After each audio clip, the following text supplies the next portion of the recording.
Hello everyone, welcome to Meded. This is Dr. Patil and we are continuing our Read Harrison's with Dr. Santosh series. But in this series, we're taking a slightly different approach from Harrison because this is a topic which is grounded in basics, and understanding basics in neurology will go a long way in making us understand Harrison better. So I will spend more time on talking about basics rather than the core concepts of clinical medicine from Harrison. Okay, so what is the topic? We're going to talk about neurological causes for weakness and paralysis. We will be dividing this topic over three video modules. So in the first session, we will spend around 30 minutes and understand the ground basics, and we will build it up from there in the second and third session.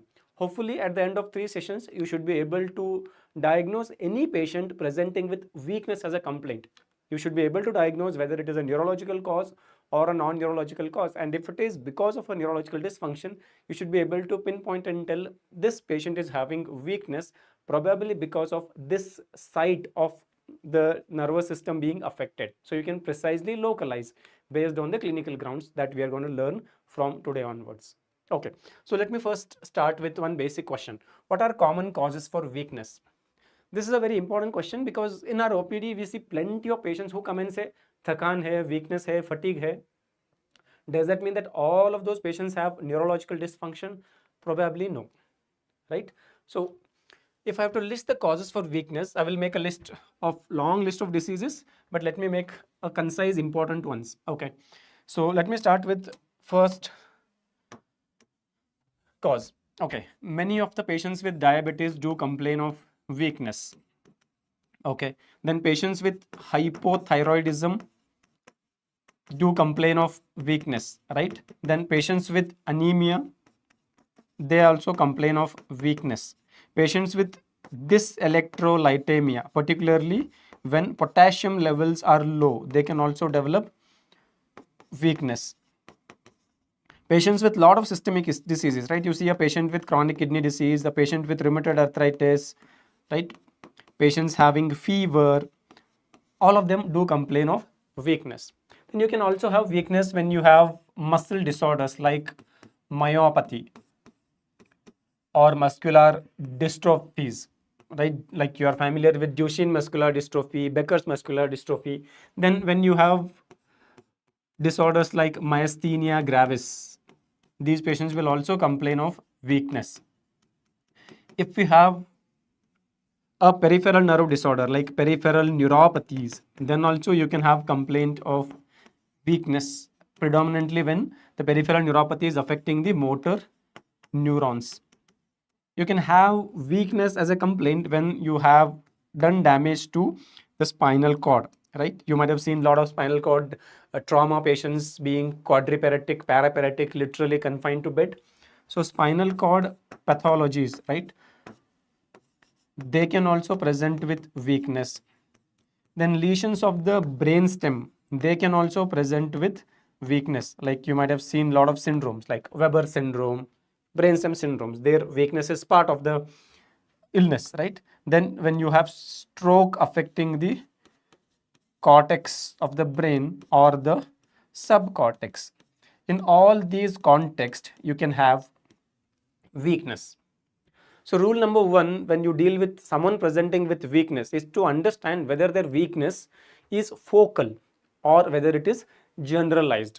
Now, what do I mean by focal and what do I mean by generalized? So when I say focal, it means some part of the body they are experiencing weakness, right? Weakness affecting only upper limb or weakness affecting only one side of the body. That is what we call as focal weakness. When I say generalized, that means patient is not able to pinpoint and say that only this region or this part of the body is weak. Generalized, right?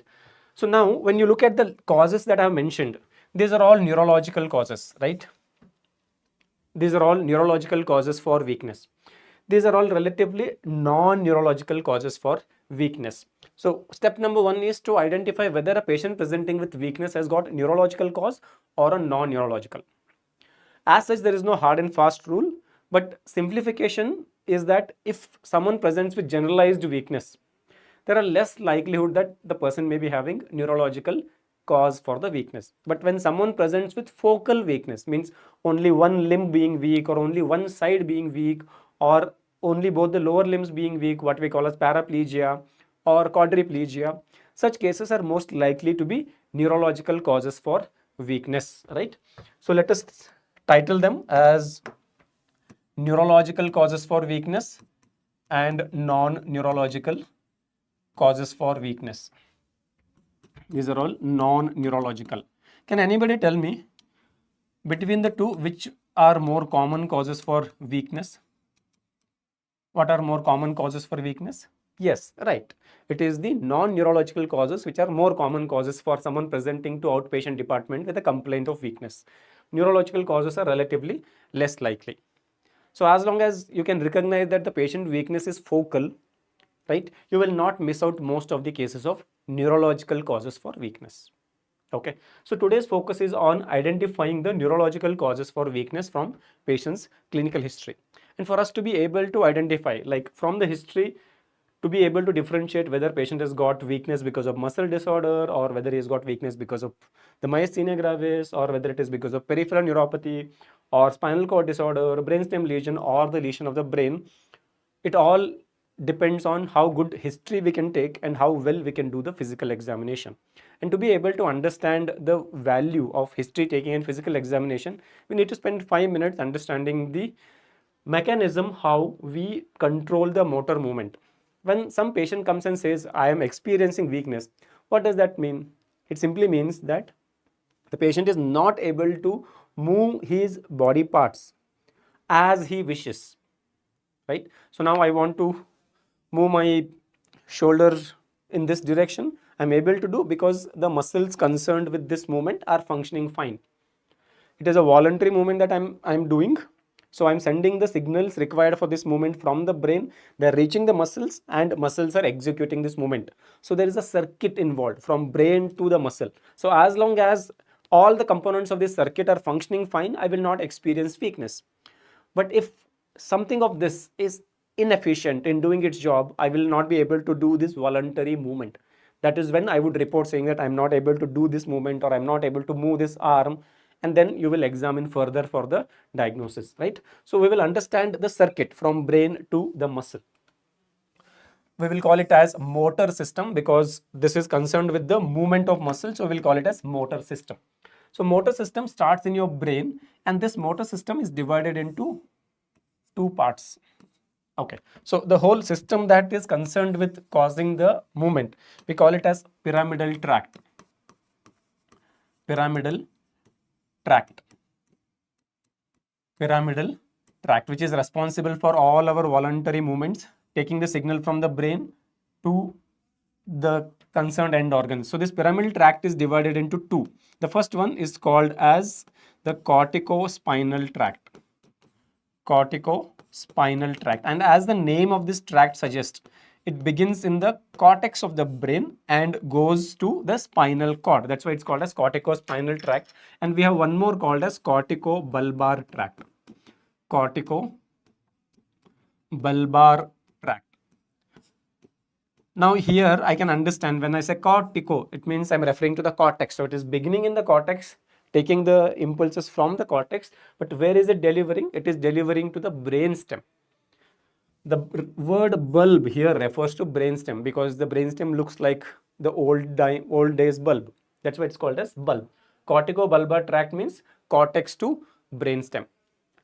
So the motor system in the brain primarily comprises of pyramidal tract, which has two components, corticospinal tract and corticobulbar tract. Now, what is the relative utility of these tracts? The corticobulbar tract is concerned with the voluntary movements of muscles in the head and neck region. Because what are the nerves supplied to the muscles of the head and neck region? Those are the cranial nerves, right? So cranial nerves, when they do motor function, it is voluntary. I'm talking to you right now, right? So I'm using my vocal cords. Am I doing it involuntarily or voluntarily? Voluntarily, right? Whatever word I want to produce, exactly those words I am pronouncing. So the thought begins in the brain. So signals has to come from the brain to the concerned muscles in the vocal cord, right? And we know that the cranial nerves origin in the brainstem. So the brain to brainstem connection is our corticobulbar tract. From there, cranial nerves are taking the signal to the concerned muscles in the head and neck region. Similarly, when I flex my biceps, What is the nerve supply to my biceps? It is musculocutaneous nerve, right? So a spinal nerve is taking the signal to the muscle. But who is giving the signal to the spinal cord? The brain. So from brain to the spinal cord, we call it as corticospinal tract. Okay. Now this pyramidal tract is beginning in the cortex region, right? Okay. Now in the cortex region, we have collection of cell bodies called as bed cells. B-E-T-Z, bed cells. These are the cell bodies of, what are these? These are cell bodies of motor neurons. Cell bodies of motor neurons. And I want you to understand one important point here. In neurology, you will come across few terminologies very often. One of them is cortex. Second one is area. Okay, let me list them. Cortex,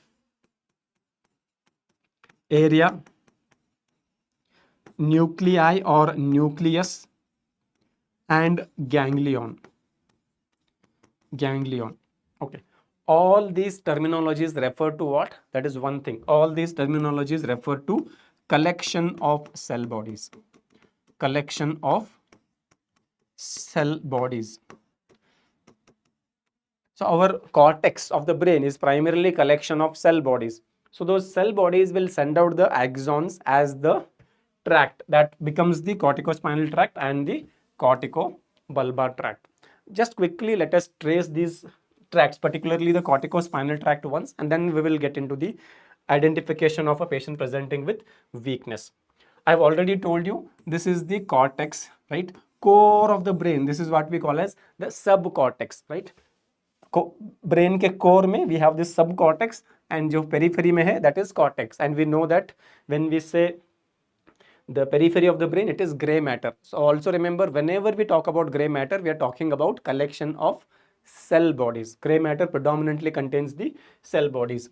So here in this image you can see one cell body. This is the cell body. What is this? It is the bed cell or the pyramidal cell. Another name for bed cell is pyramidal cell.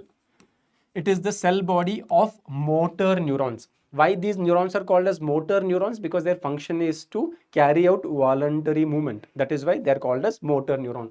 Now this cell body will send down an axon. This axon will travel through the subcortical region. The most important part of the subcortical region is this, which is called as internal capsule. Please remember this. Okay, so it will travel through the subcortical region to enter the next part, which is brainstem. And in the brainstem, here I have the midbrain, then I have the pons, and then I have the medulla, right? So these are the three parts of the brainstem. So these axons travel all along this brainstem on the same side that it started. But as soon as it reaches the lower end of the medulla, it crosses to the opposite side. And then what do we have at the bottom of the medulla? There is a beginning of the spinal cord. Spinal cord starts where the medulla ends.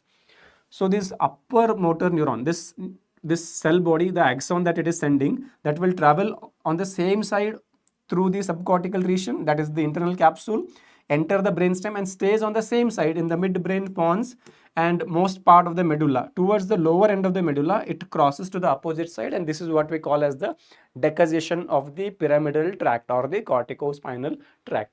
It crosses to the opposite side and enters the spinal cord and continues to descend down till its respective spinal segment comes. So there will be multiple of these cell bodies in the motor cortex. This area where these motor cell bodies are there, we call it as motor cortex or motor area, which is there in the frontal lobe. So cell bodies in the frontal lobe are concerned with our voluntary movements. They send the axons. This bunch of axons coming from all these cell bodies is what we call as the pyramidal tract. Okay, so this tract along with all those axons descend on the same side through subcortex, through most part of the brainstem, and lower end of the medulla, they cross to the opposite side and enter the spinal cord. So in the spinal cord also, we will continue to call it as the pyramidal tract. I've already told you, whenever we use the word gray matter, first thing that should come to your mind is we're talking about collection of cell bodies. Now in the spinal cord, as you understand, the core, the butterfly shaped structure in the core is what comprises of the cell bodies, because that is gray matter. In the periphery, we have the white matter. and white matter predominantly contains the axons. So this corticospinal tract contains what? It contains axons. So where should I find it? In the core or in the periphery? I should find axons primarily where the white matter is there. What makes the white matter white? It is the myelin of the axons. So this tract, pyramidal tract, runs on the lateral part of the spinal cord. So that is why this portion can also be called as lateral corticospinal tract. Some 20% neurons do not cross over, they continue to descend. So we call that as the anterior corticospinal tract. For today's understanding, we don't need to bother much about it. Okay. Now this axon, I'm taking only one axon now. This axon will continue to run through the spinal cord till its respective spinal segment comes. Once its respective spinal segment comes. Now, what is that respective spinal segment? Right, every area in the motor cortex is representing some body part. And we know that that body part is supplied by a particular spinal segment. We call that segment as the myotome. Right, for example, the biceps is C6 myotome. So the main nerves that are reaching the biceps from the spinal cord are coming from the C6 spinal segment. So it will continue to descend till it reaches the C6 spinal segment. Once it reaches the C6 spinal segment, this neuron will leave the tract and move into the spinal cord gray matter, that butterfly shaped gray matter. And when you look at this gray matter, it has a posterior part and an anterior part, right? The posterior and an anterior part. The anterior part we call it as anterior gray horn, posterior part is called as posterior gray horn. So from the tract, this axon enters the anterior gray horn and the story or the journey of this neuron ends there. From here, there is a beginning of a new neuron. I think I've already told you, whenever you talk about gray matter, we should think of collection of cell bodies. So now this is a gray matter that it has entered. So obviously there will be collection of cell bodies. So this neuron will synapse with one more cell body that is presented in the gray matter. So these cell bodies which are present in the anterior horn of the gray matter are called as anterior horn cells. They are called as anterior horn cells.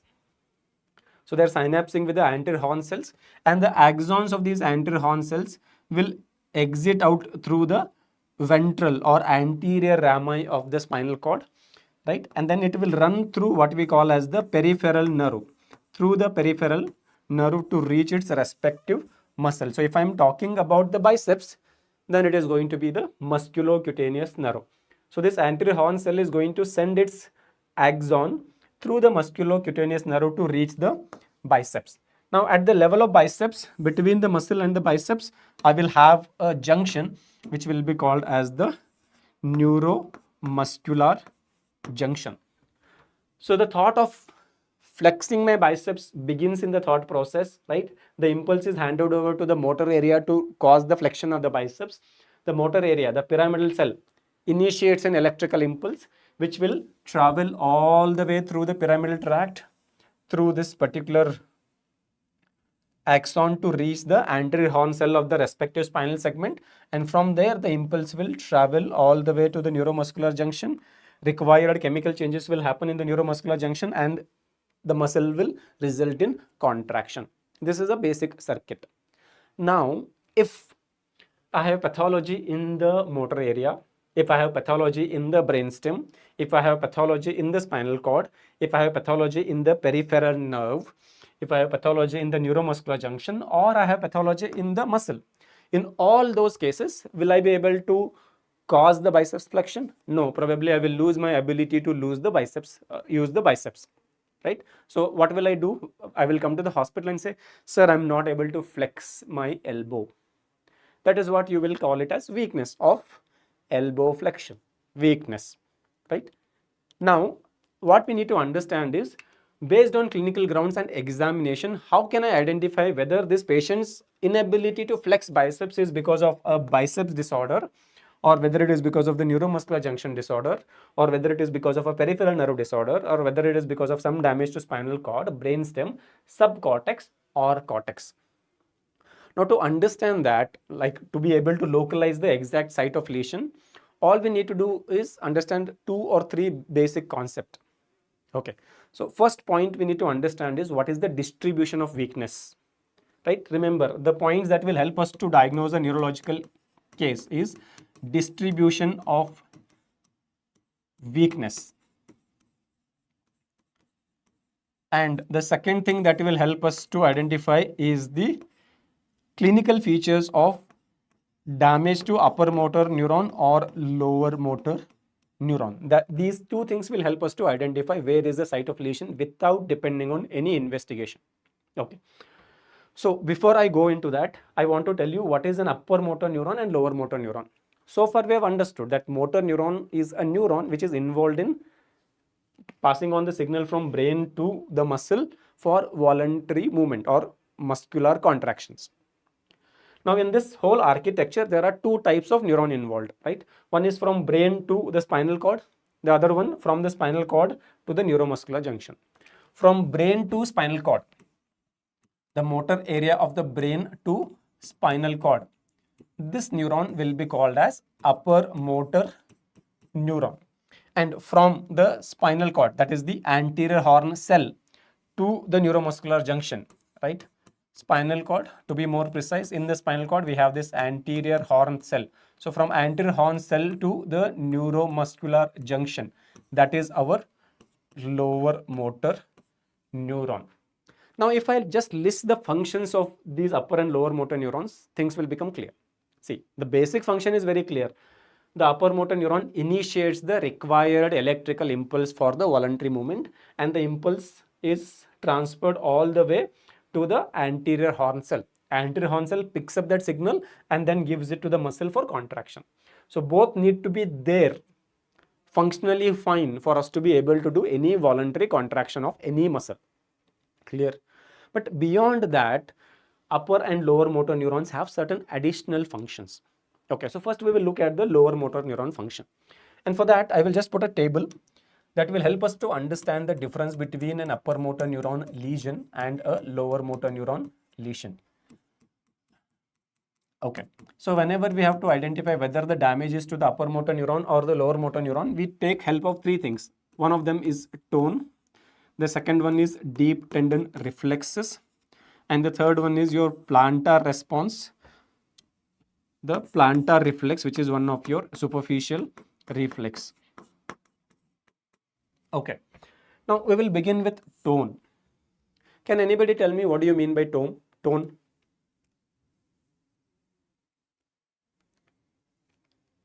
Sonal Narvani, yeah, we are planning a one-shot series soon for the NEETPG review. Can anybody tell me what do you mean by tone? Or how do we check for tone? What is the meaning of tone? Okay, so let me tell you what tone stands for. Tone stands for state of contraction of a muscle at rest. State of contraction of a muscle at rest. Of a muscle at rest. Now, what do I mean by that? All of you just keep your hand hanging, feel your biceps, right? Is it very flabby or slightly tight? Is it very flabby or slightly tight? Most of you would say, sir, it is slightly tight. Okay.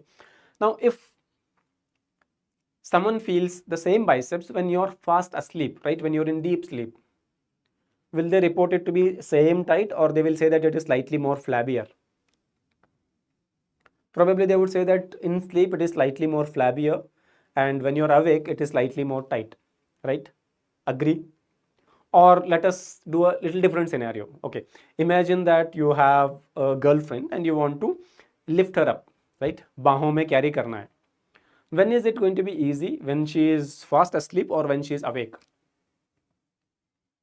So when she is fast asleep, right? If you lift her up, you find it a bit easy, and you might notice that all their arms, legs, they hang freely. But when they're awake, they don't hang freely. Why? Because when we are awake, as long as we are awake, our muscles, even when they are not doing any voluntary activity, they are never completely relaxed. So right now, my biceps is not flexing, right? The biceps job is to flex the elbow. My elbow is not flexed. but my biceps is not completely relaxed. It is still in a partial state of contraction.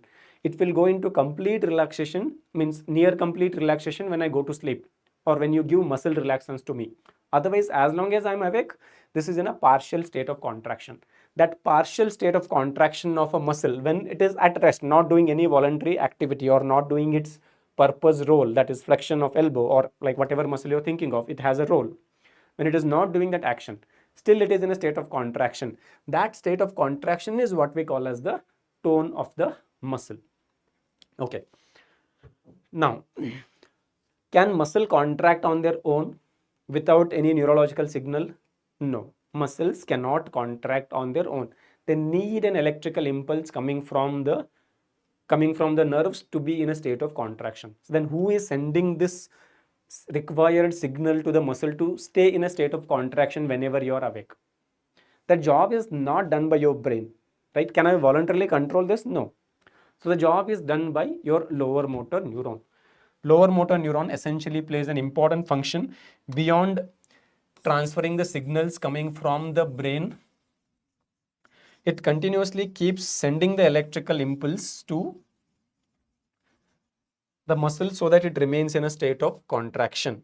So this lower motor neuron, beginning with its cell body in the anterior horn of the spinal cord, keeps sending an electrical impulse continuously to the muscle. It is continuously firing, and because of that, muscle always stays in a state of contraction. But then if I give a total free hand to lower motor neuron, it might result in unwanted joint movement or flexion of the joints or the voluntary movements which I do not want, right? So someone needs to check it. Someone needs to control it. Who is controlling it? It is the upper motor neuron. So basically, when it comes to tone, tone is executed by, right? Tone is given to you by, tone is done by lower motor neuron. But it should not overdo its job. So it is under check. The check is by upper motor neuron, right? So it is suppressed by, the tone is suppressed by upper motor neuron. So again, repeating it, who is responsible for maintaining the muscle tone? It is the lower motor neuron. It is continuously sending the electrical impulse to the muscle so that it remains in a partial state of contraction. लेकिन वो हद से ज़्यादा ना हो जाए, इसलिए upper motor neuron उसको थोड़ा बहुत suppress करके या दबा के रखता है. Clear? Okay. Then the second thing that is going to help us to identify whether the damage is to the upper motor neuron or the lower motor neuron is the deep tendon reflexes or DTRs. Can you give me an example for a deep tendon reflex? I think you know the knee jerk, right? The biceps jerk, supinator jerk, triceps jerk, all of those are deep tendon reflexes. Okay. So for us to carry out the deep tendon reflex, we have a reflex arc. We call that as reflex arc. This is happening at the spinal level. So when I take a knee hammer and hit your patella tendon, can you voluntarily like stop the knee jerk completely? Probably no, because it is a reflex which is regulated by your spinal cord. Brain has minimal involvement, right? So we call it as reflex arc. So how we execute that reflex arc? This is my cross section of the spinal cord. In the center, I have this gray matter, right? From the posterior gray matter horn, a posterior rami, and anterior gray matter horn, and anterior rami comes, right? So let me say here is a muscle, and this muscle I'm hitting the tendon with a knee hammer. So I'm causing the stretch of the muscle. When I stretch the muscle, it is a sensory input. So this sensory input will travel to the spinal cord through the sensory neurons, through sensory neurons. Sensory neurons will take the sensory input of the spinal cord, and these neurons will synapse with another neuron called as interneuron. We will call this neuron as interneuron. And this interneuron will synapse with the anterior horn cells. What are these anterior horn cells? These anterior horn cells are nothing but the cell bodies of lower motor neuron. So axon of these anterior horn cells will come out through the peripheral nerves and reach the muscle, right? It will innervate the muscle. So when you stretch the tendon, the signal will go through the sensory neuron to the spinal cord, and a motor output is sent through the lower motor neuron to cause the muscle contraction. That is how we execute the deep tendon reflexes. So now tell me, who is responsible for the deep tendon reflexes? Is it the upper motor neuron or is it the lower motor neuron? It is the lower motor neuron which is responsible from anterior horn cell to the neuromuscular junction. That is lower motor neuron. So when it comes to the deep tendon reflexes, again it is the lower motor neuron which is responsible. DTRs are executed by lower motor neuron. And again, have you ever experienced that you wanted to examine the knee jerk? When we are examining the knee jerk, mostly we are asking the patient to sit on the edge of the bed with his limbs freely hanging down, right? As a doctor, I lean down, take a knee hammer and hit the patellar tendon. And then I observe the thigh muscles, whether they are showing the contraction. Has it ever happened that I hit it and unfortunately there was such a vigorous contraction as a response that it resulted in a kick and I traumatized myself, या मैं window से बाहर ही फेंका गया हूँ? ऐसा कभी नहीं होता है, right? But if I voluntarily want to do, let us say that I am the patient and there is someone in front of me, maybe 40 kg, 35 kg, and I voluntarily want to kick them in such a force that I can cause harm possible. So utna contraction capability thigh muscles do have, right? But when I'm doing the deep tendon reflexes, I'm not getting such a vigorous response. Why? Because this lower motor neuron is again suppressed. Who is suppressing it? It is nothing but upper motor neuron. It is the upper motor neuron which is suppressing it. To simplify, who is responsible for the deep tendon reflexes? Lower motor neuron. Who is responsible for the tone? Lower motor neuron. Who is suppressing it? Upper motor neuron. Okay, so now you tell me, if I do damage to this lower motor neuron, what will happen to the tone? Who is responsible for the tone? Lower motor neuron. Lower motor neuron को मार दिया, काट दिया, तो tone क्या होगा? कम हो जाएगा या completely abolish हो जाएगा, right? Similarly, if I'm examining a deep tendon reflex and I've done the damage to lower motor neuron, then what will happen? Who is responsible for the deep tendon reflexes? Again the lower motor neuron. उसी को काट दिया, तो will I be able to execute the normal deep tendon response? No, right? So whenever there is lesion of the lower motor neurons, what will happen to the tone and what will happen to the deep tendon reflexes? The tone will get decreased in a lower motor neuron lesion, and whenever the tone get decreased, right, we will call it as hypotonia. This hypotonia is also called as flaccidity. Why do we call it as flaccidity? Because the muscles look very flaccid or flabby. That's why it is called as flaccidity, hypotonia or flaccidity. Okay, and what will happen to the deep tendon reflexes? They will either become decreased or they will totally get abolished. You will not see any response when you hit the respective tendons. So what should I call it as? We can call it as hyporeflexia, diminished reflexes, hyporeflexia, or if the reflex is absent, I will call it as areflexia. Clear? So this is the outcome whenever there is damage to lower motor neuron. Now tell me, what will happen when there is a damage to upper motor neuron? What is the role of upper motor neuron? Role number one, sending the signal from the brain to the spinal cord. That it is not able to do, that is why we have weakness. Lower motor neuron lesion also will have weakness. But when it comes to tone, what is the role of the upper motor neuron?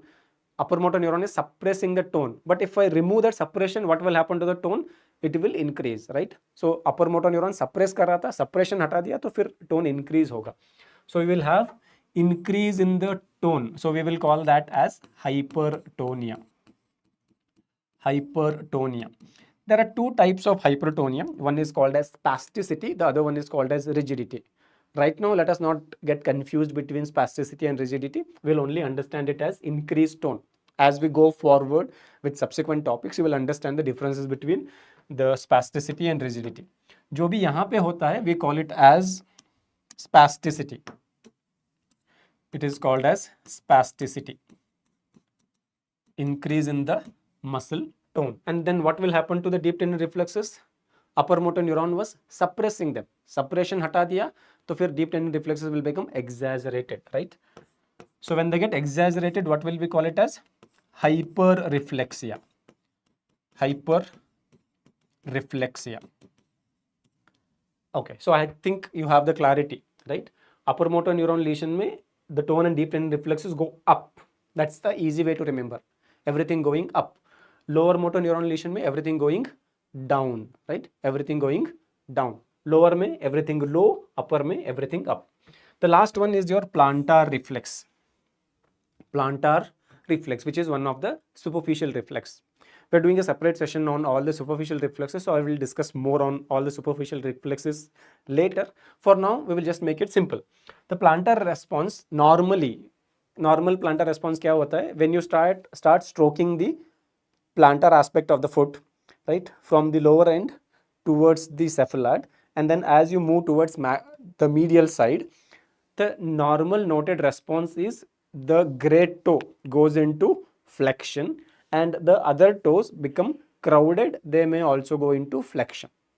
So this collectively we can call it as plantar flexor response. Main thing that you have to look for, this is what examiners generally tend to ask in the exam. What is the main thing that you will look for when you are eliciting the plantar response? That is the movement of great toe. Great toe flex हो रहा है या extend हो रहा है. The normal response is the flexion of great toe, crowding of other toes, and maybe flexion of other toes. That is normal response. Lower motor neuron lesion में either this response becomes absent or it will remain normal, right? So what is the normal response? Normal response is plantar flexion. Plantar flexion. But whenever there is damage to upper motor neuron, the great toe goes into extension. Instead of flexion, it goes into extension, and the other toes, instead of becoming crowded and flexed, right, they go into fanning, they open out. So it is called as fanning of other toes and extension of great toe. This response we can call it as extensor response. We will call it as plantar extensor response. And this extensor response we have given a name, that is Babinski sign. Extensor response is also called as Babinski sign.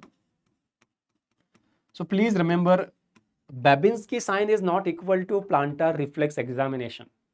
When you get an abnormal plantar response in the form of extension of great toe and fanning of other toes, we call it as Babinski sign. So presence of Babinski sign indicates that you have the lesion of the upper motor neuron. Sorry, I just flipped it. I will reverse it. You will have the lesion of the upper motor neuron. So lower motor neuron will lead to plantar flexion. Upper motor neuron lesion will lead to extension or extensor response, which is called as Babinski sign. Again, easy to remember. Upper motor neuron में great toe क्या हो रहा है? Extend हो रहा है, right? Can I say that great toe extending is like it is going up, and great toe flexion means it is going down? So you can easily remember that upper motor neuron lesion में सब कुछ up जा रहा है, lower motor neuron damage में सब कुछ down जा रहा है. टोन डिक्रीज हो रहा है, रिफ्लेक्सेस डिक्रीज हो रहे हैं, प्लांटर फ्लेक्शन हो रहा है. अपर मोटर न्यूरॉन लेशन में टोन इंक्रीज हो रहा है, रिफ्लेक्सेस एक्सैजरेट हो रहे हैं और प्लांटर रेस्पॉन्स एक्सटेंसर हो रहा है. Right, clear?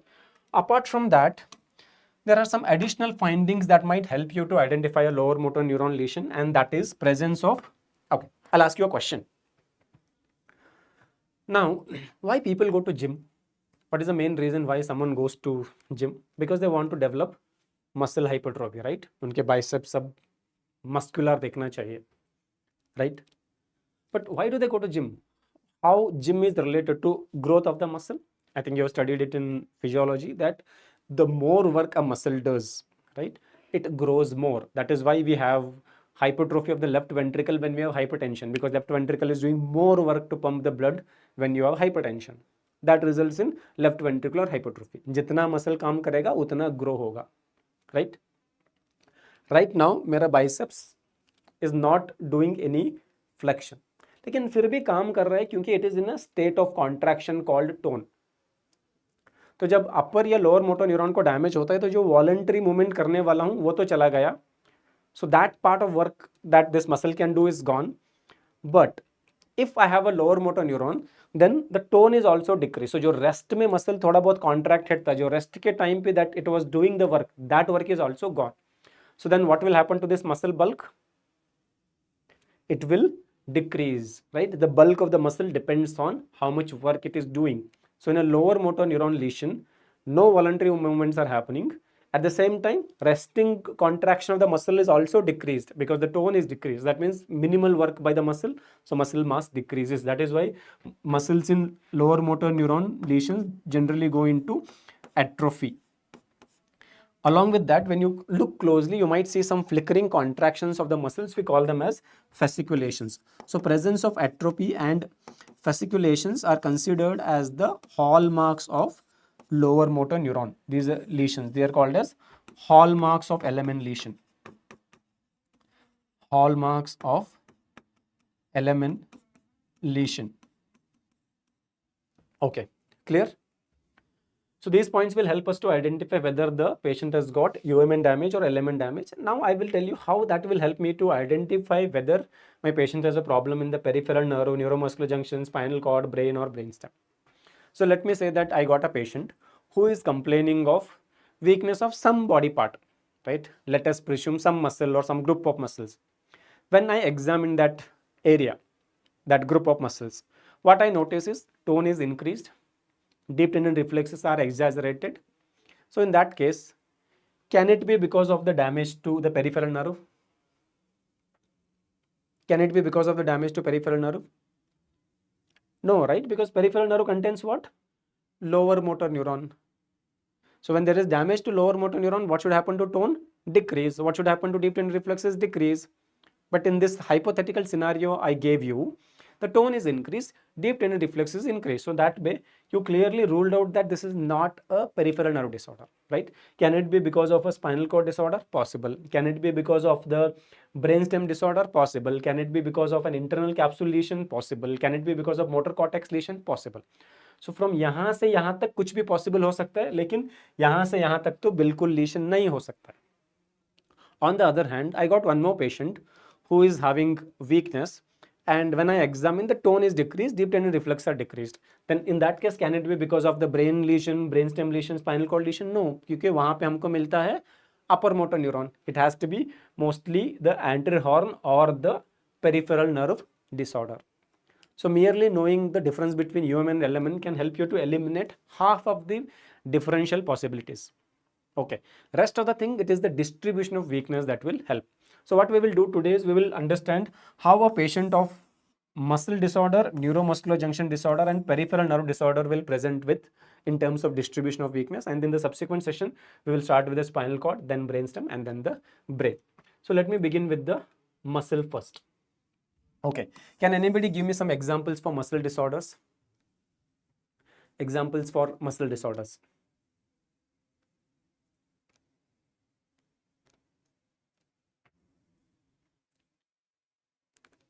Good trick. Yeah. So this is again like a common answer I get from last 10 years. Every time I've asked students to give me one example of a muscle disorder, right? Either I get myasthenia gravis as an example, or they will mention the Duchenne muscular dystrophy.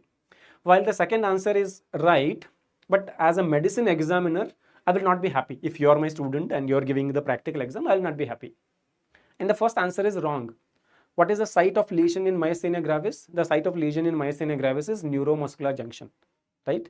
So in this whole hierarchy that we studied, we had an upper motor neuron, we had a lower motor neuron, then we had a neuromuscular junction and muscle. For a voluntary movement, two neurons and two additional structures, that is neuromuscular junction and muscle. Four things are required for us to do a voluntary movement. Clear? So I'm talking about muscle disorders, not the neuromuscular junction disorder. So myasthenia gravis muscle disorder nahi hai. So examples we can quote. The first answer as a medicine examiner I would expect is endocrine myopathies. Endocrine myopathies. Endocrine myopathies. What are these endocrine myopathies? You talk to any female who is in her 30s to 50s age range, you know that 1 in 3 female in that age range is hypothyroid, and they often complain of weakness, right? Do you think they are doing that for seeking attention? No. The hypothyroidism is making their muscles weak. Similarly, hyperthyroidism, they also cause muscle weakness, right? So examples we can quote is hypothyroidism, hyperthyroidism. Okay, apart from that, you might have plenty of friends and family members who are diabetic.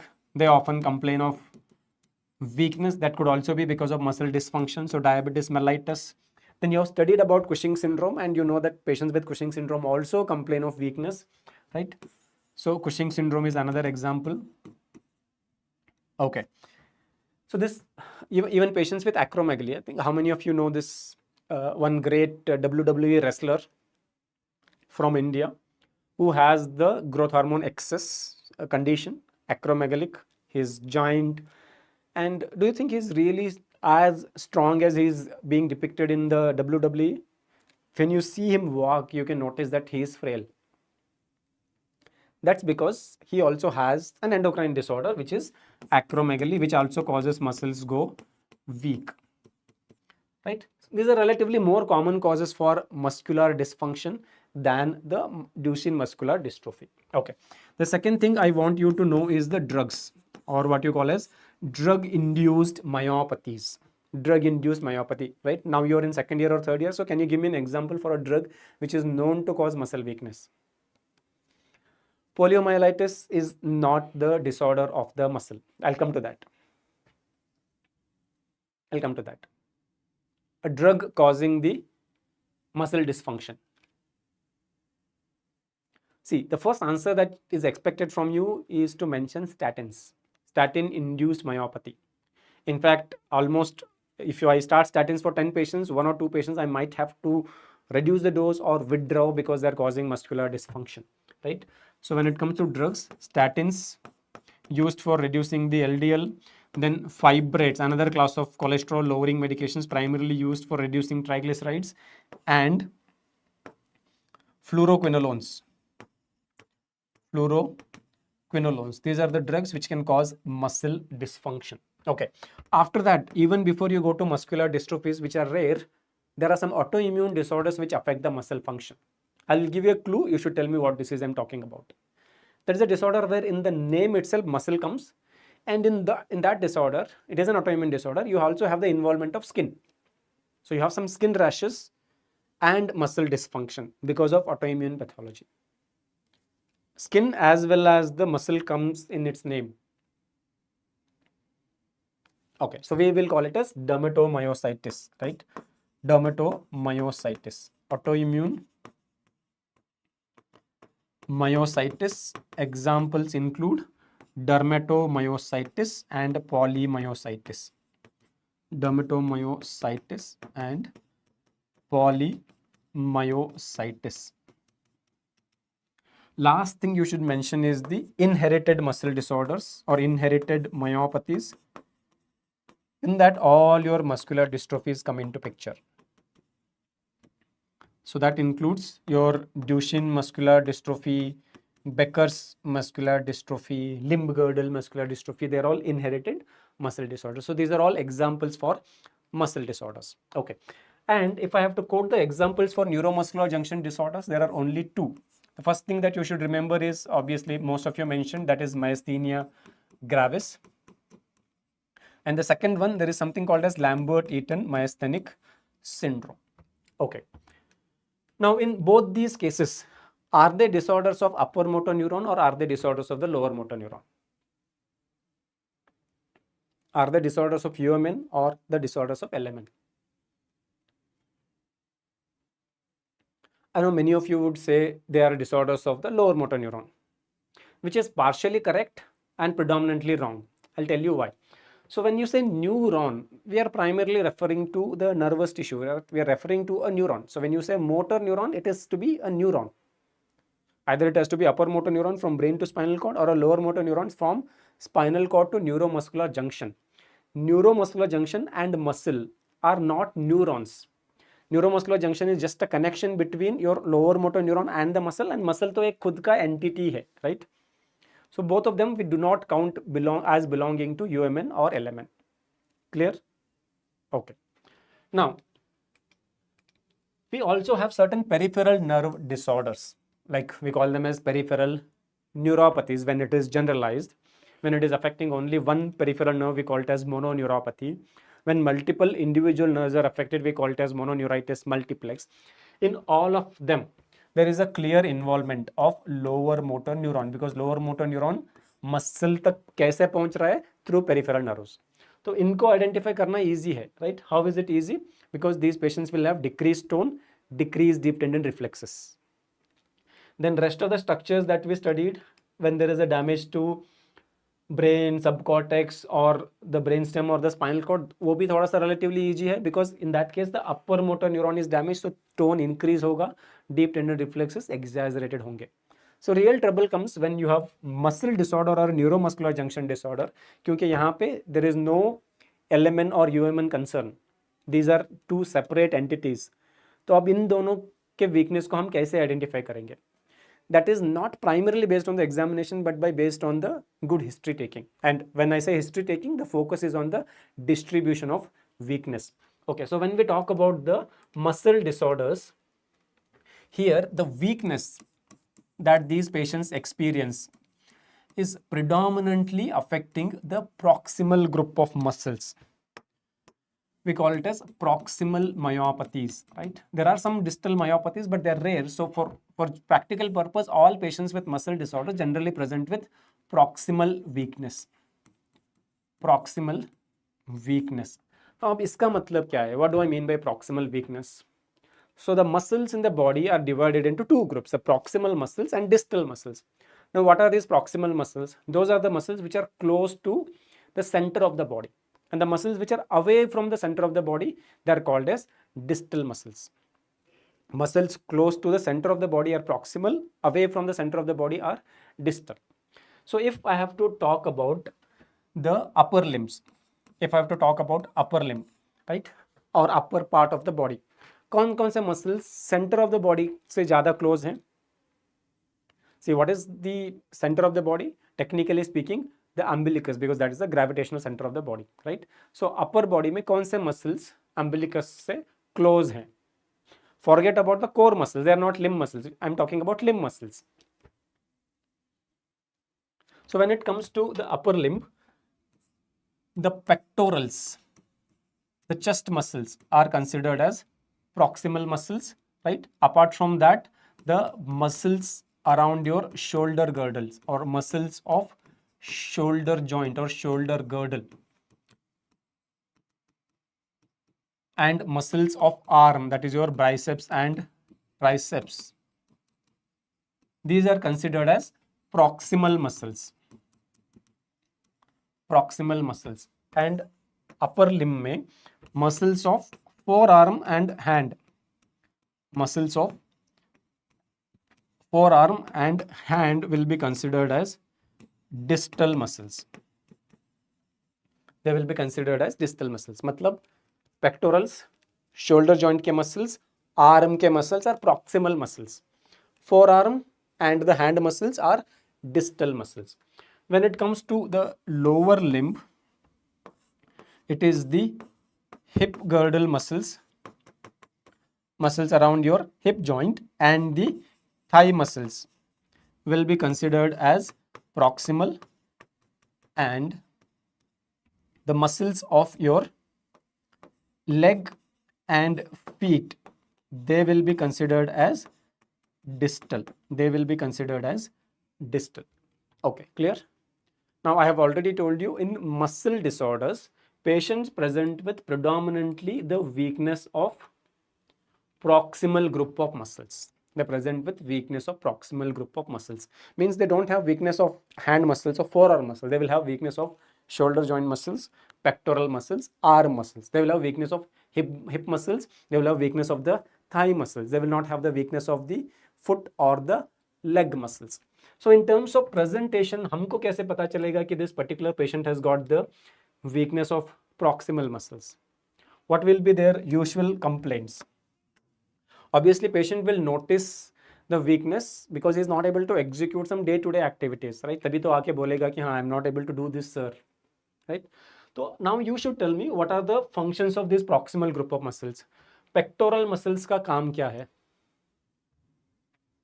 What is the function of pectoral muscles, chest muscles?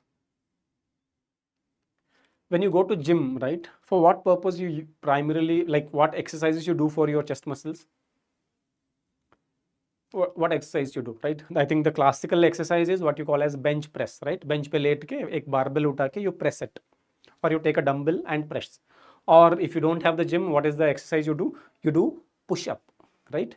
How are we able to push ourselves from the ground? With the help of pectoral muscles, right? So when patients develop the muscle disorders, his proximal muscles go weak. So he will have difficulty in doing these activities.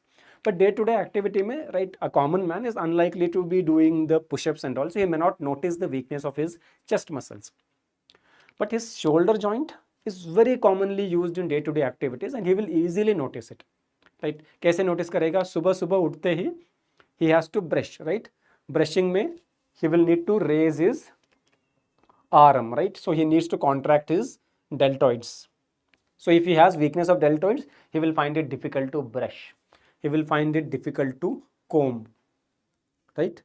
If he goes to a shop to buy groceries, नीचे से bag उठाने के लिए there is need for shrugging of the shoulders, वो नहीं उठा पाएगा. So he will come and say that I have difficulty to comb, I have difficulty to brush, I have difficulty in lifting objects from the ground. तो history ही बता रहा है कि patient has got weakness of the proximal muscles. So whenever they have weakness of proximal muscles, they will present with difficulty to comb, then difficulty to lift objects from the ground. Lift objects, I'm not saying heavy objects, just objects from ground. उसके लिए shoulder shrugging की ज़रूरत पड़ेगी. So if he is complaining, then you know that he is complaining of proximal muscle weakness, right? Then if I have the weakness of distal muscles, so what will be my presenting complaint? मतलब my muscles of forearm and hand muscles are weak. What will be my presenting complaint? Okay, so normally when you look at your alignment between your forearm and your hand, you will notice that you will be able to maintain an angle as much as you need. But if my forearm muscles are weak, I may not be able to do that. So you may develop what you call as wrist drop, right? If I'm not able to hold it in an extended position, it will drop down. For me to be able to hold it in extended position, my forearm muscle should be strong. So I can develop wrist drop. Okay, then the second thing, for what day-to-day purpose I will use the small muscles of my hand. Small muscles of hand day-to-day किस purpose के लिए use करते हैं? Day-to-day activities में, right? पानी पीना है एक glass या चाय पीना है एक glass. How do we hold it? With the help of small muscles of our hand, right? To hold objects, we need the strength of small muscles of our hand. Now, if I lose that strength, right, when I hold object, what will happen? I will not be able to hold it. It will drop from my hand. So these patients will present and say that चीजें हाथों से गिरे जा रहे हैं, पकड़ नहीं पा रहा हूँ, right? So they will be presenting with dropping objects because what has gone weak? Their grip strength has gone weak. So we can medically call it as grip weakness.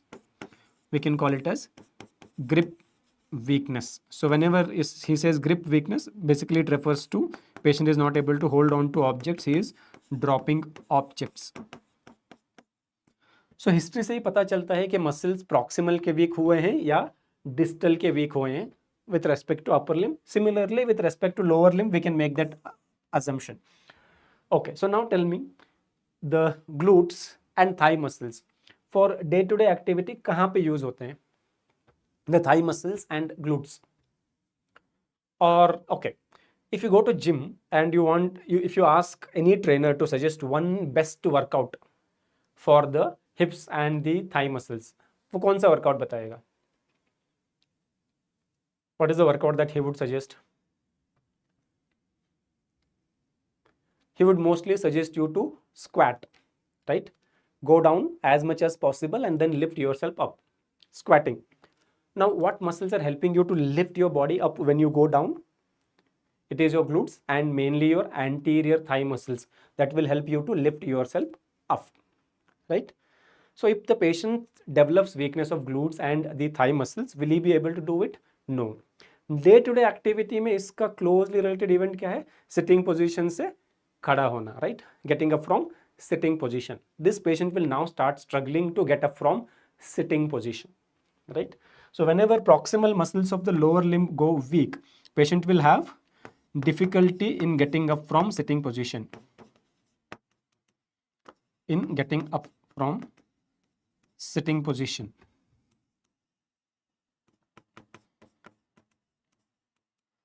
Normally what happens, if you ask me, I don't have a chair right now. If I was taking the class from the home, I could have demonstrated. When I sit down, I don't need any support. I can just lift myself up, right? I can get up from sitting position from the chair without taking the support because my thigh muscles and my hip muscles are working fine. But if I have weakness, I would require support. I cannot push myself up with just the help of my muscles. I will take the support of upper limb and push myself up. Have you heard something similar in pediatrics? In patients with Duchenne muscular dystrophy, there is a sign, right? The sign is called as, can anybody tell me what is that sign called as? Something to start with G, right? It is called as Gowers sign. What does that indicate? Basically यही है, Gowers sign में क्या है? Patients have muscle disorder. That is what we just studied, right? Muscle disorder के लिए in the example we studied about Duchenne muscular dystrophy. It is where we see the Gowers sign. होता क्या है? The child is not able to get up from the ground easily without taking support. तो वो support से धीरे धीरे अपने आप को push कर रहा है. These leg muscles are not able to push the child up, so it takes help of upper body and धीरे धीरे से अपने आप को upper body की मदद से push करता है. That is what you call as the Gowers sign. Clearly indicates that the patient has got proximal muscle weakness. And we learned just now that when you have muscle disorders, you do develop the proximal muscle weakness. Clear? So now, that is one. Second complaint that these patients can present with is difficulty in climbing stairs, because वहाँ पे भी आपके thigh muscles and hip muscles are required.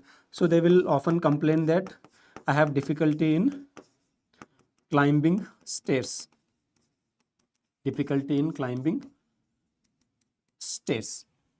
Okay. Now, if the lower limb distal muscles go weak, means your leg muscles and feet muscles go weak, what complaints I can present with?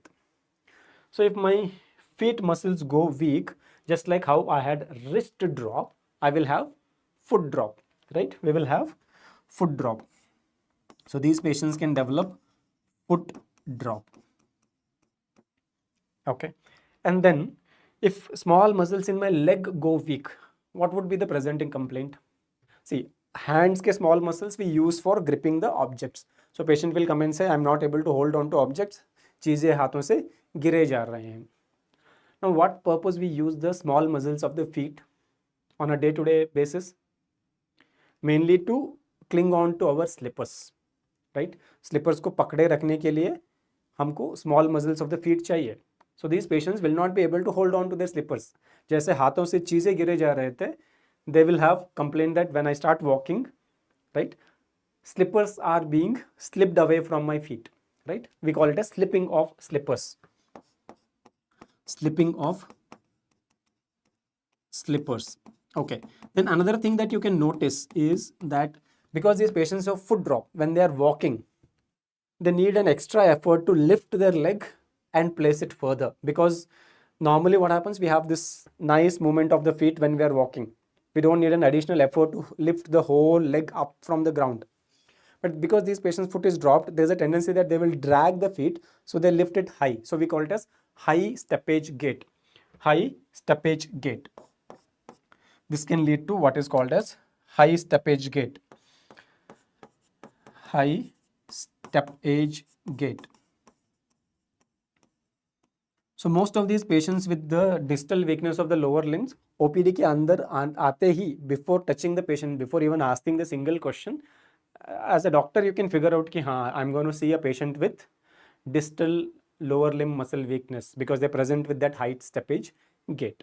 Okay, so now I hope this thing is clear. Upper limb proximal weakness, patients will present with difficulty to comb, difficulty to brush, difficulty to lift objects from the ground, right? Upper limb distal muscle weakness, they may present with wrist drop and dropping objects or grip weakness. Lower limb, proximal muscle weakness, they will present with difficulty in getting up from sitting position, and in case of they will also have difficulty in climbing the stairs. And the distal lower limb muscle weakness, they will present with feet drop and high steppage gait and slipping of the slippers. So this history itself can help us to localize. तो अभी तक हमने क्या सीखा, जो muscle disorders होते हैं वहां पे वीकनेस प्रॉक्सिमल होता है. Now in these patients, if I examine tone, deep tendon reflexes and plantar, मुझे क्या मिलेगा? ओके, सो प्लांटार तो यहाँ पे अपर मोटर या लोअर मोटर न्यूरॉन का कोई डैमेज नहीं है, तो वो नॉर्मल रहेगा. What is normal response? That is flexor response. Okay, deep tendon reflexes and tone. Please remember, because muscle is not part of upper motor neuron or lower motor neuron, it is an outside separate entity. In most cases of muscle disorders, the tone and deep tendon reflexes remain unaffected. But finally जो contraction चाहिए ना reflexes के लिए या tone के लिए, वो muscle ही कर रहा है. तो if it is a severe disease, it may be minimally decreased, कभी एब्सेंट नहीं होता है, right. So it is most likely going to be normal और very minimally decreased. Minimally decreased, normal और minimally decreased. For all practical purpose, you can take it as normal. ये जो minimally decreased tone है deep tendon reflexes है, to be able to appreciate that, कुछ साल का experience चाहिए. Having spent some time with the patients, you will be able to know कि हाँ ये normal से थोड़ा सा कम लग रहा है. For the untrained hands, they will almost appear normal. So for all practical reason, a patient with muscle disorders will present with proximal muscle weakness with examination findings almost turning out to be normal except for the lack of strength in those muscles. Clear? Now coming to the next part, that is the neuromuscular junction. So these patients will also present with weakness ना. तो यहाँ पे weakness कैसा होगा? If you are thinking distal, no. Here also the weakness will be proximal. So patients with myasthenia gravis as well as Lambert-Eaton, they will also have similar presentation. Their proximal muscles will be weaker. Then if I do the examination and look at the tone, deep tendon reflexes and plantar, यहाँ पे भी कुछ नहीं मिलेगा. Tone will be normal, deep tendon reflexes will be normal and plantar will be flexor, which is normal. तो इन दोनों में मैं कैसे differentiate करूँगा? Because here also I have proximal weakness. Same examination findings, almost normal tone, normal deep tendon reflexes and the normal plantar response. यहाँ पे भी same है. Then how do I differentiate? There are 2 points that will help us to differentiate between muscle disorder and neuromuscular junction disorder. What are those? First, a repeatedly asked MCQ, what is the earliest sign of myasthenia gravis? You might have studied it already in physiology itself. The earliest finding of the myasthenia gravis is drooping of eyelids, right? Ptosis is the earliest sign. Okay. Then after that, what else we can see on the face of a patient with myasthenia gravis? There is drooping of face. Drooping of face. Neelanjana, absolutely right. There is drooping of face. See, you have already studied about Duchenne muscular dystrophy, or other muscular dystrophies, right? Have you predominantly spoken about facial muscles being affected? No, right? When we spoke about muscle disorders, I said proximal, right?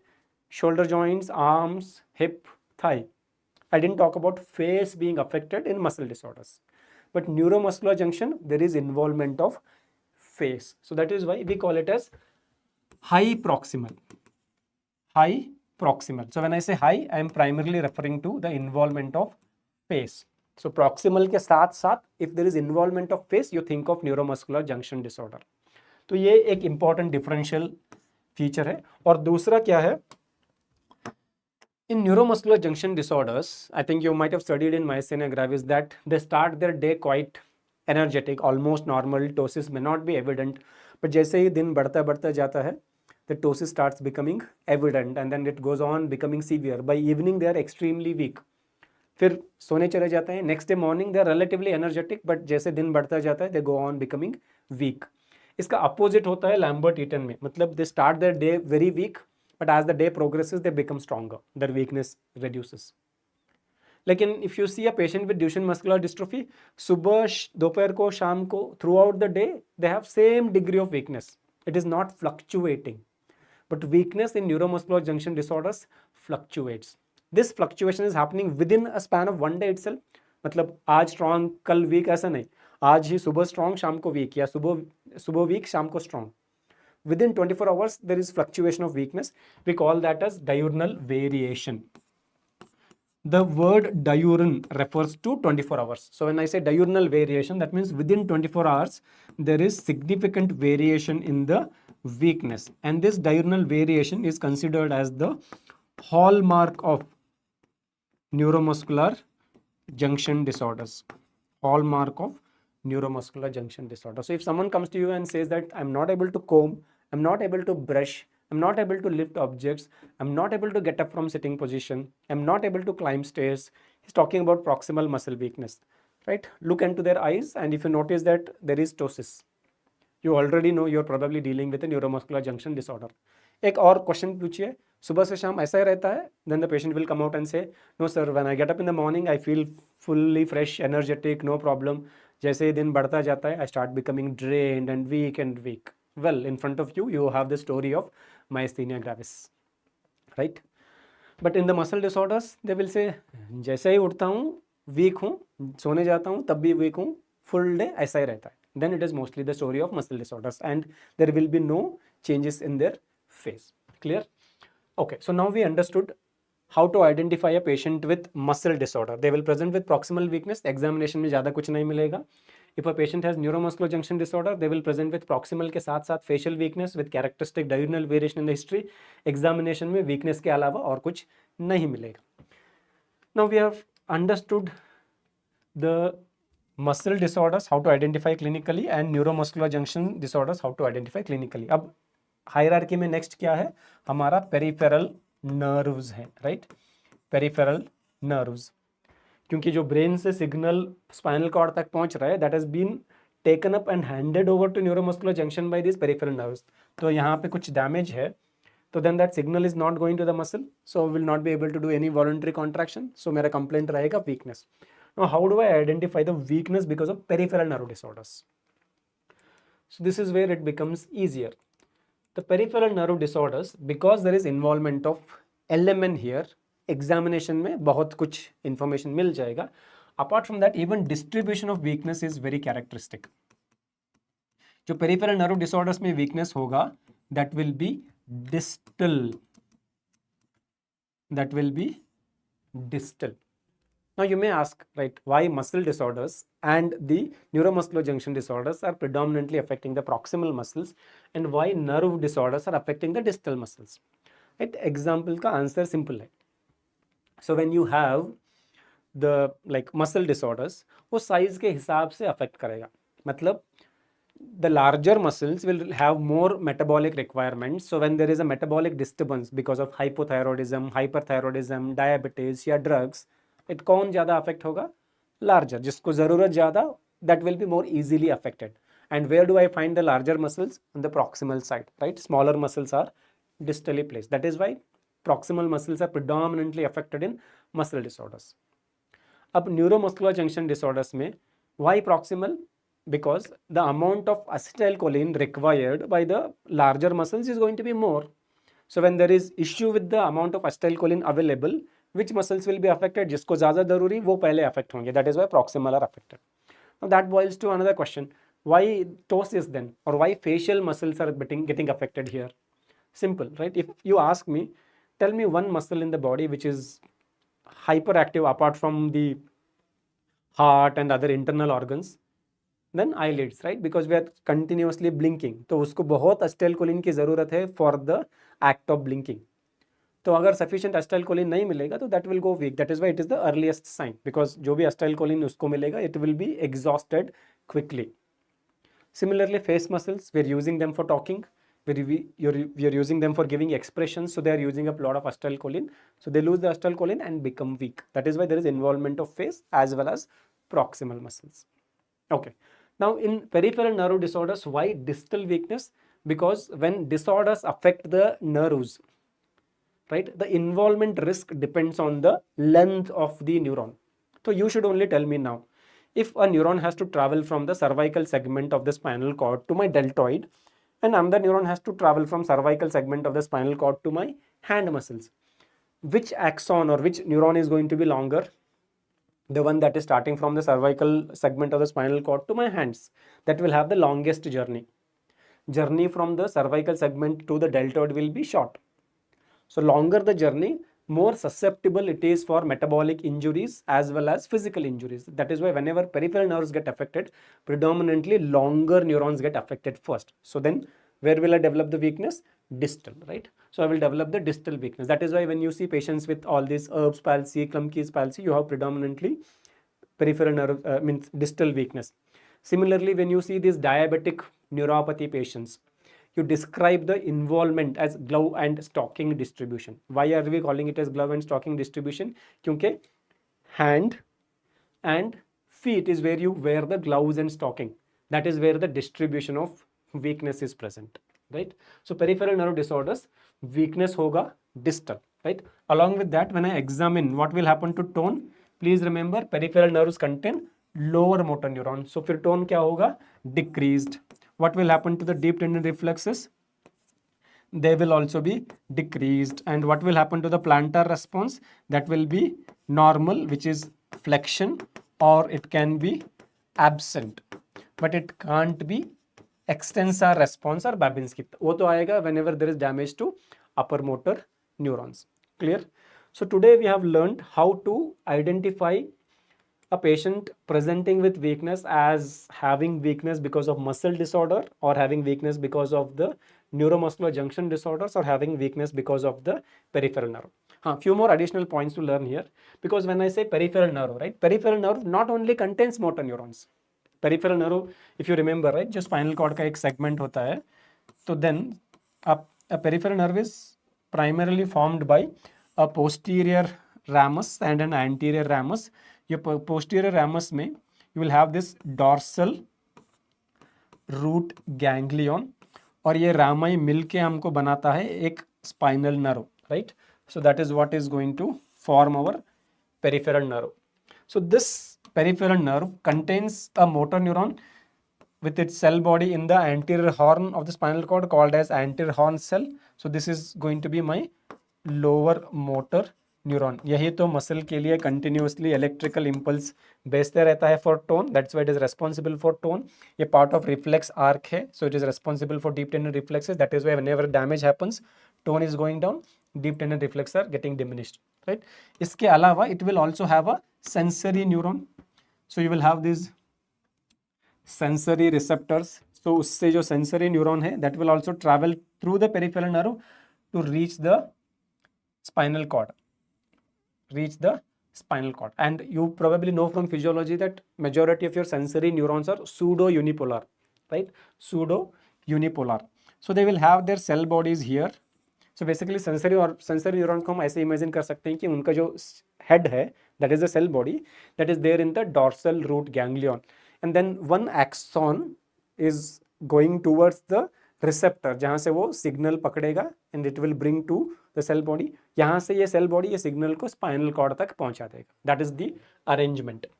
Okay, so from here the root the tract will, sensory tract will travel towards the thalamus. Okay, so now in this peripheral nerve I have a sensory neuron, I have a motor neuron which is going to be lower motor neuron, and apart from that we will have autonomic neurons.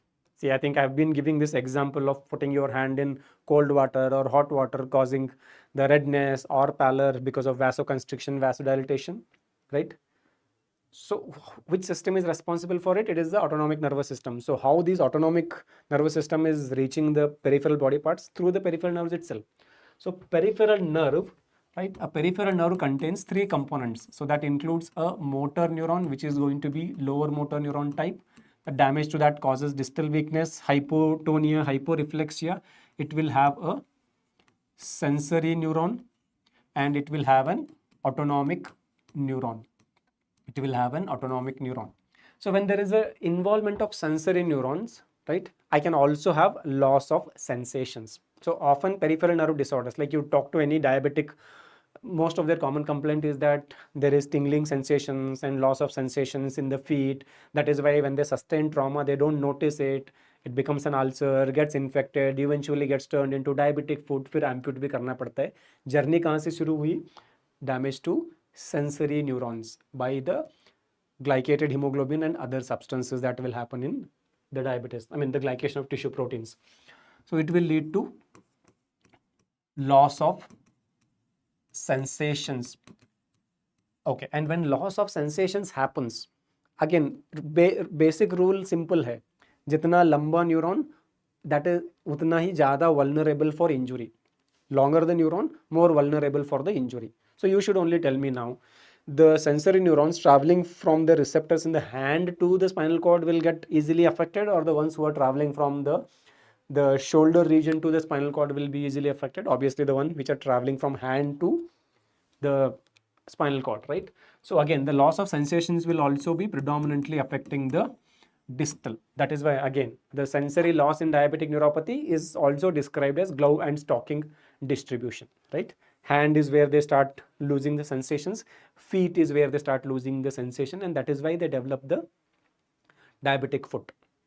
Okay, and then because there is involvement of autonomic neurons also, right? I often say that for me to diagnose a peripheral neuropathy, right, I don't need to talk to the patient. All I need is I want to see them walk into my OPD, right? Chalte time pe, mostly because of foot drop, they will have this high steppage gait. Okay, and then once they come and sit, I will just shake my hand with them. And if I feel that okay, there is sweaty palms, it is again pointing towards a lower motor neuron, because sweat glands are also regulated by the autonomic nervous system. And because of dysregulation at the level of autonomic nervous system, you can have one sweating. And again, distal neurons are the longest neurons are the most affected. So where I will be seeing the sweating? Palms and feet. So often patients with peripheral neuropathies will have profuse sweating of their palms and feet. और फिर दूसरा क्या है? Because of the autonomic dysregulation, they can have profound vasoconstriction of the distal blood vessels. And when there is vasoconstriction of the distal blood vessels, so blood supply to the distal body parts will come down because blood vessels are constricted.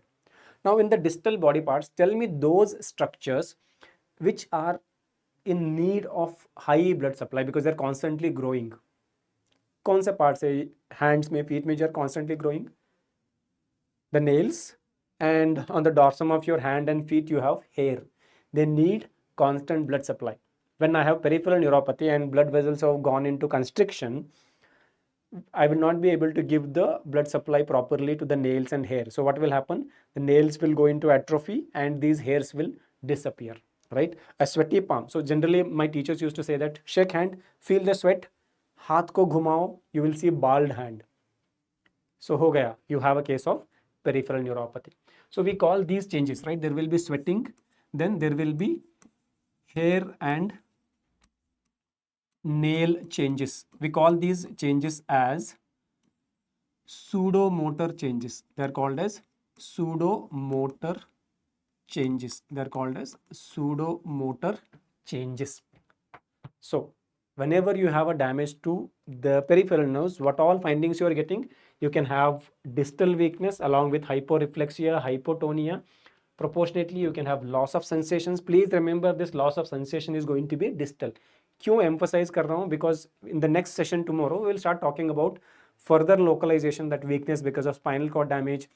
अब ये जो sensory neurons है, they're sending the signal to the sensory part of the brain, that is sensory cortex, through spinal cord. Spinal cord को काट दिया, तो तब भी sensation चले जाएंगे. Now, what will help me to identify whether this loss of sensation is because of peripheral nerve disorders or whether it is because of the spinal cord disorder? It is the distribution of sensory loss, right? एक side में हुआ है या दोनों side में हुआ है, temperature, pen एक साइड में है और डॉर्सल कॉलम सेंसेशन लॉस अलग साइड में है या सभी एक साइड में है, all that is going to help us to localize. So for now remember, जब भी एक peripheral nerve को डैमेज होता है तो loss of sensation will be distal, length dependent loss. Along with that, you will have this pseudomotor changes, that is their hairs on the dorsum of the hand and feet will be gone, there will be baldness and the nails will start showing atrophy. So when these things are present, we will recognize that patient has got a peripheral nerve disorder. Clear? So for today, that's it. I will give you a quick summary. What we have learned? We have learned to localize a patient presenting with weakness, whether he is having weakness because of muscle disorder, neuromuscular junction disorder or peripheral nerve. Tomorrow we will see spinal cord, brainstem, subcortex and cortex. So before signing off, just a quick match the following type of question and then we will wind up for today. Okay, so just match the following.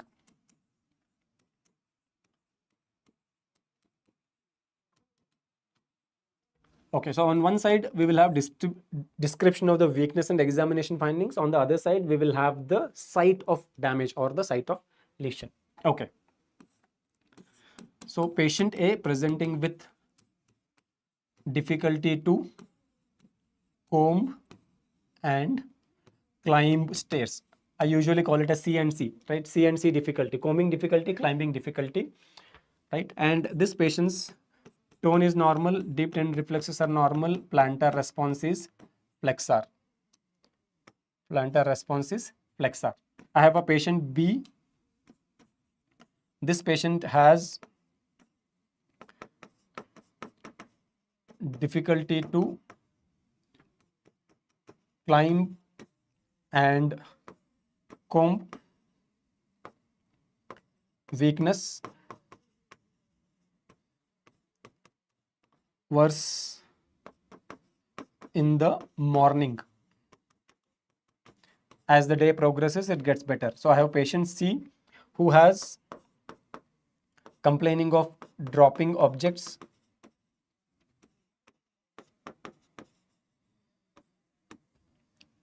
he has got complaining of slipping of slippers, and this patient's tone is decreased, deep tendon reflexes are decreased. Okay. So we have muscle as a possible site of lesion as an answer. Then we have the peripheral nerve as a possible site of lesion as an answer, and we have the neuromuscular junction as a possible site of lesion as an answer, and we have spinal cord as a possible site of lesion as an answer. Okay, so now let us see. For option A, what would be the right match? The patient has got difficulty to comb and climb, tone, deep tendon reflex and plantar are normal. So when I say difficulty to comb and climb, what is it referring to? Proximal weakness or distal? Difficulty to comb, difficulty to climb. So proximal or distal? It is proximal weakness. I think all of us understand, right? It is proximal weakness. So this is suggestive of proximal weakness. Now proximal weakness कौन से site of legion से हो सकता है? Muscle and neuromuscular, दोनों में tone, deep and reflexes and plantar normal रहते हैं. So how do we differentiate between the neuromuscular junction and muscle? 2 points बोला है मैंने. एक है इन्वॉल्वमेंट ऑफ फेस, दूसरा डायurnal वेरिएशन. सो इस क्वेश्चन में फेस का इन्वॉल्वमेंट, डायurnal वेरिएशन दोनों डिस्क्राइब नहीं किया गया है. So we will take it as probably suggestive of muscle. Okay, now the second story, difficulty to climb and comb. Again we are talking about proximal muscle weakness. So in that case it could be a muscle disorder or the neuromuscular junction. अब दोनों में differentiation के लिए या तो face का involvement या diurnal variation. So now here it is clearly mentioned that weakness is worse in the morning.